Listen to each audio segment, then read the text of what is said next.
Okay, magandang umaga po sa inyo lahat. Ako po si Pau Salud. Pag-usapan natin dito sa video nito. Last video ko gumawa ako ng Ryan Garcia versus Mario Barrios. English yon. So, ito tatagalugin ko. I-explain ko sa inyo bakit sa tingin ko may problema to si Ryan Garcia at bakit sa tingin ko medyo siya yung matatalo dito. Although, chinek ko yung ad, siya po yung lamado. Which is tama naman kasi siya po ang sikat. So, maraming pupusa sa kanya.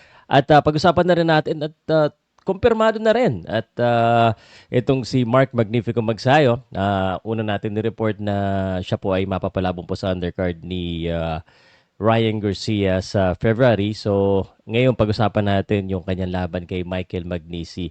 At ang maganda dito, inom ko lang nakita ko na to si Magnisi personally. At ang masasabi ko lang nung nakita ko siya personally, no, parang Podcast Sports, the number one independent sports voice of the Philippines. So, sabihin ko sa inyo kung bakit. Kasi ito na, open ko lang mabilis itong Michael Magnisi muna. Michael Magnisi. Michael Magnisi, 5'6", nakalagay dito, no? Pero nagkita kami, parang hindi naman siya 5'6". Parang hindi siya 5'6". And, di ibig sabihin, 5'9" ako, kung gano'n. Kasi parang ang laki ko sa kanya eh. Ang alam ko, 5'8" lang ako. 5'8". So, anyway, height doesn't really mean a lot of things, although it's a reach advantage. But I do not see any reach advantage. I'm just saying na medyo maliit siya. So, pag-usapan muna natin kay Mark Magsayo since we're at it. So, kinumpirma na po at ito po yung card ng kay Mark Magnifico Magsayo. Actually, sobrang gaganda ng mga laban. Mari Barrios versus Ryan Garcia, Frank Sanchez versus Richard Torres Jr., Mark Magsayo, Magnisi, Gary Antoine Russell versus Andy Hirooka, Armando Resendiz versus Jaime Munguia. Sobrang gaganda ng laban na ito. At so, wag niyo pong kakalimutan yung laban na yan. So, again, tingnan nga natin kung sa Boxrec kung naka-update na rin itong laban na ito para makita nyo, guys.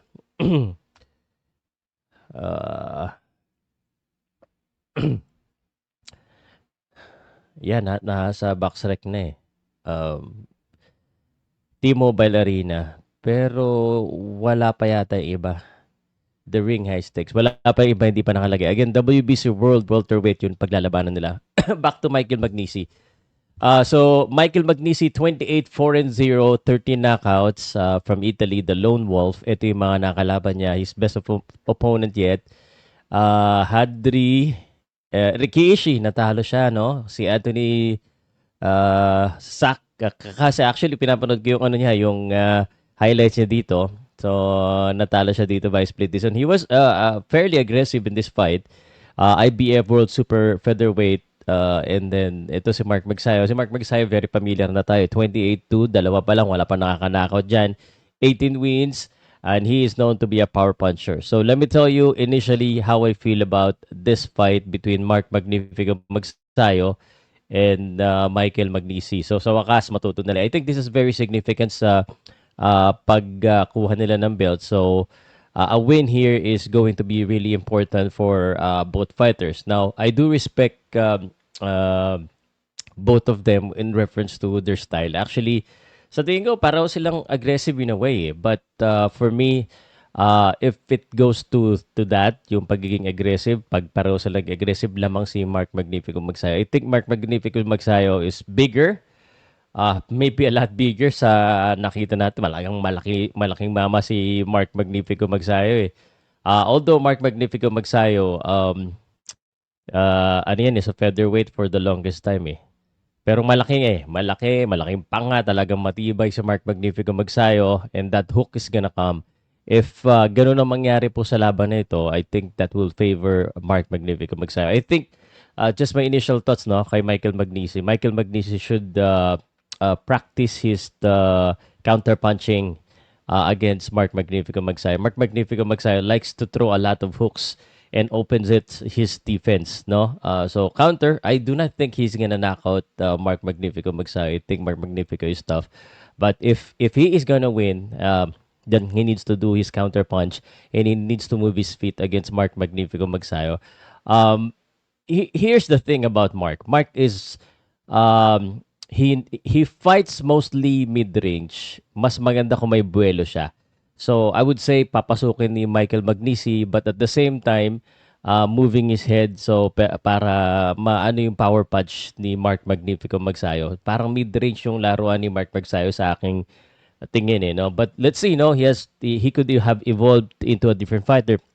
He's currently 30 years old right now. So sa tingin ko mas polished na si Mark Magnifico Magsayo. So I give us an edge to Mark Magnifico Magsayo, maybe by late round stoppage for Mark Magnifico Magsayo. But if maganda ang head movement and masipag ito sa Michael Magnisi, this could also go to his favor. Now, I do not have the odds yet, but I think it could be a close fight, a close odds. So siguro if I'm gonna bet, siguro lamang lang, favorite lang si Mark Magnifico Magsayo ng konti kay Michael Magnisi. So this is a tough fight at magandang laban ito. Okay? So that's what it is.